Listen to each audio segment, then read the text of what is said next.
Today we're getting more details about the congestion pricing plan as the MTA inches closer to officially rolling it out. It comes as advocates for and against it held rallies voicing their opinions about what should happen next. We have team coverage for you tonight. Dave Carlin with more on those rallies. Let's begin with Doug Williams. He's live outside MTA headquarters with the key takeaways from the two meetings today. Doug.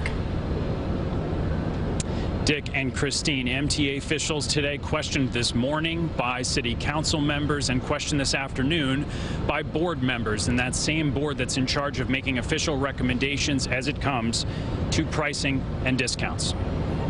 As tensions were rising in demonstrations outside City Hall Thursday morning, things inside weren't all that different, as MTA officials were pressed by the City Council on congestion pricing.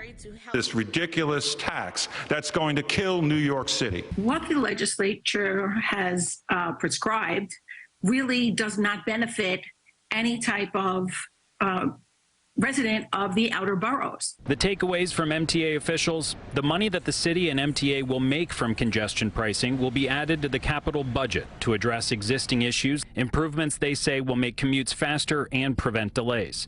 Council members' questions about adding new service in transportation deserts seem to go unanswered. As far as timing and discounts, MTA officials continue to pass the baton to the Traffic Mobility Review Board. The whole point is to get everybody out of their car. How are you going to get to the city? I'm curious. Does anybody have an answer for that? A free ferry. Pricing is still up in the air, with tolls that could be up to $23. Discounts and exemptions are also up to the TMRB. I asked board member John Samuelson before the meeting what they're evaluating when it comes to who gets discounts and for how much. Widespread discounts for low-income drivers, particularly on the fringes of the outer boroughs, where I don't expect, and hopefully members of the board agree with me, I don't expect somebody who has a 35-minute commute driving to turn that into an hour-and-a-half commute. It's ridiculous. Among the public testimonies this morning, representatives of transportation agencies in favor of congestion pricing, but with key variables. The drivers of for-hire vehicles like Uber don't pay a congestion fee, the passengers do. And yellow cab drivers and passengers don't pay at all. We want to make sure that we're not suggesting something that would be an additional tax on that community, and that's why we're suggesting a per trip surcharge of which the customer would pay.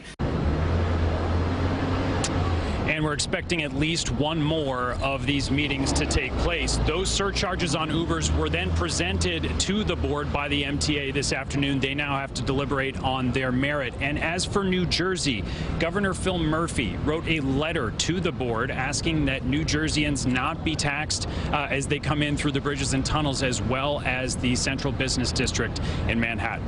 We're here in Lower Manhattan. Doug Williams, CBS 2 News. Thank you, Doug.